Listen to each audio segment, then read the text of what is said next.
Barakat Yahweh, Barakat Yahushai, Barakat Yahweh, Barakat Yahushai, Barakat Yahweh, Barakat Yahweh, Ba'Hashem Yahushai, Ba'Hashem, Rakha Kodash, that belongs to the apostles and the elders of Great Millstone, True Well. Salutations to the hopeful elect out there, you Akim to Zadakim that do this thing in the utmost truth and sincerity. I'm the priest Shaman. This week's topic is going to be entitled The Second Greatest Commandment is to Love Thy Brother, and something to that effect, brotherhood and just being brotherly, and the importance of, look, when we come into this thing, all right, we're supposed to treat each brother, all right, like Yahushua, and brothers shouldn't really be in that lone wolf spirit, all right. But let's say that is your personality, before the truth, right? You still have to make it a priority, at least, socialize and with at least one brother, to build some sort of connection with that brother, right? Because we're here to help each other out, we're here to build each other up. Now, I know we can't save each other because the scripture says work out your own salvations, but there's things you could do, to help a brother out that he might not find a ways to do it, and vice versa, Now, this is the book of Matthew chapter 22, and I'm going to start at 34. It says, But when the Pharisees had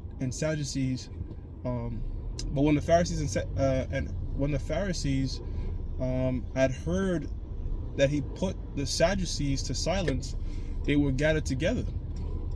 It says, then one of them, which was a lawyer, asked him a question, tempting him and saying, Master, which is the great commandment in the law? Yahushua said unto him, and that's in this here red letters now, it says, Thou shalt love the Lord thy power with all thy heart and with all thy soul and with all thy mind, right? So Yahweh, Ba'Hashem Yahushua comes first. This is why we do what we do. But why we do what we do supports not just the first greatest command, but also the second. I'm going to read it. It says, This is the first and great commandment, and the second is like unto it. Thou shalt love thy neighbor as thyself, right? So, the same way you want to be treated, all right, the same sort of effort you want to put if you're in a particular situation, a brother to give, all right, you have to also give, loving the brother as thyself. And look, remember, this is why I just said this is why we do what we do, because we're doing what we do first and foremost to the fear of the Lord, trying to deliver, but we do this out of love, all right? This is one of the most powerful things you could give a brother, right? A lesson, a show, something to build that man up. And guess what? You get that same sort of reward when you listen to a brother go into a lesson. So we build off each other, we feed off each other. So the greatest thing, you could give to a man is, brother, is this truth, is this knowledge, in the form of teaching, in the form of, different support. And look, this made me think about the nigga from Sakari, Alazar. You don't charge a brother, all right? If you love a brother, you will help him out, you will coach him up, according to the scriptures, life coach him, if you will. Well, different life lessons or whatever, just based on your experiences and giving scriptures to help build a man up. You don't charge for that shit, if you're going to help a brother out. It says, on these two commandments hang all the law and the prophets. The scriptures speak about you can have the spirit of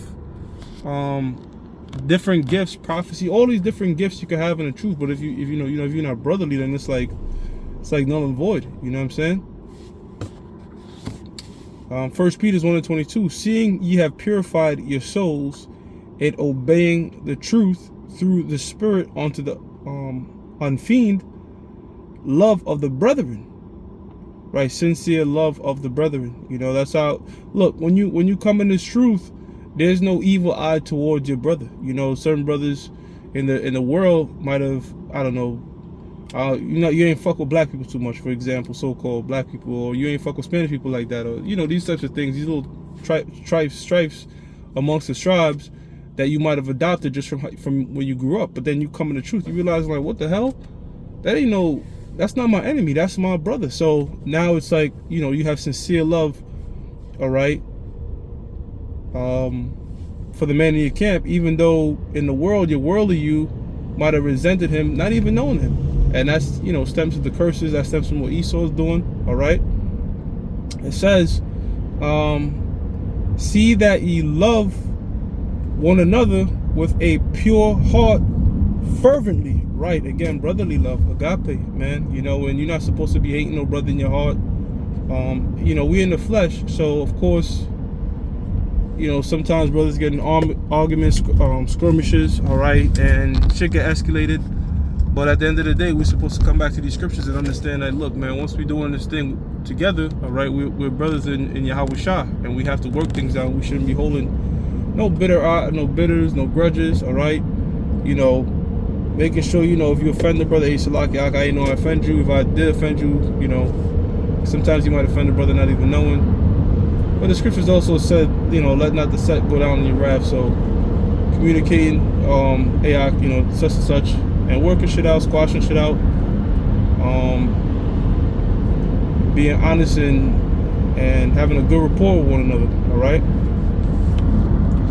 1 Thessalonians 4:9, it says, but as touching brotherly love, ye need not that I write unto you, for ye yourselves are taught of the Most High to love one another. Why is the Apostle Paul writing these things? Because guess what? Brothers are in the flesh. And every now and again, you got to just, ain't nothing new under the sun. Let brothers know, look, man, we just got to be brotherly. We got to love each other, man. All right? Put aside the petty malices and shit like that. Try to work things out. Because that's what Yahweh Shah wants. That's what Yahweh Shah wants to see. The scriptures tell you, a kingdom divided can't stand, and which is true. So you don't want envy and strife and bullshit, all right, to fuck up a good thing, all right, which is, a good camp, a good brotherly connection, and that's what people in the world tend to do. Some people, like, they'll cut off friendships over assumptions, not even proofs of facts, because they're not governing their actions by the scriptures. They're not going with counsel or anything like that. They're just going strictly based on their soul emotions, all right? So we have to, navigate our steps according to the scriptures, and if a brother offends you, speak to a brother one-on-one. Most of the times it's bullshit, of course. A lot of times it's Satan, all right? We all, like one brother said, man, if you look hard enough at any brother for a long enough period of time, you're going to find some fault, right? So we all not perfect, so we got to work with one another, Don't just, man, fuck that guy. Man, let's work with each other first.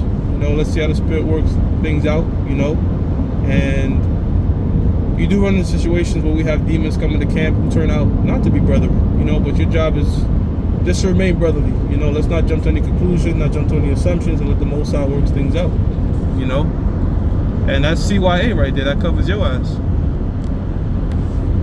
Galatians 6:10. It says, as we have therefore opportunity, let us do good unto all men. Scriptures tell you, let's be peaceable. If possible, try to be at peace with all men. Yeah, you come in the truth. In the beginning, very fervent and zealous in the spirit, all right? But with that lack of experience, a lot of times, we burn unnecessary bridges, Again, creating strife and shit with people in the world because they might not take heed to this thing, When, after a while, you realize, like, man, that shit wasn't even necessary, you know what I'm saying? And so now, at a particular state, like you look at this when we out there teaching, we don't get in big. Very seldom do we, get hot-headed and go back and forth with these people because we understand now, like, look, they ain't gonna get it.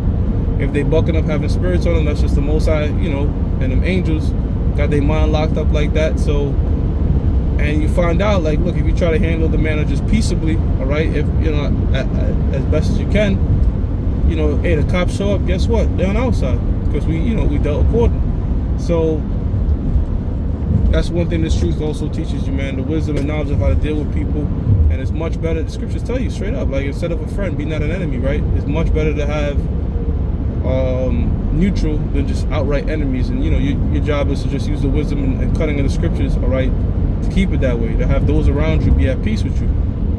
It says, renown, especially unto them who are of the household of faith. So hey, you got to show extra little favoritism, all right, to those that have the faith in terms of when it comes to peace. You have to work things out with a brother. Think about it, man. This, you know, you see this man every week. You know, you don't want this shit to be all awkward and weird. You know, that tends to happen if you don't speak up. You know, you get this awkward and weird moment shit. You know, so that's why we speak up, and you know, we hash things out, and we try our best to remain brotherly. You know, that's one thing you see a lot in Great Millstone is brothers are brotherly, man. All right, we're not gonna do shit like the niggas in the IUIC, adultery, and then the leader openly mocks the individuals and shit like that's not brotherly, man. You know what I'm saying? So rip people off, charge you $100 and shit like that. And guess what? If it does come out that somebody's doing that, well, we boot them out because that wasn't a brother. You know? Like I said, man, it doesn't matter what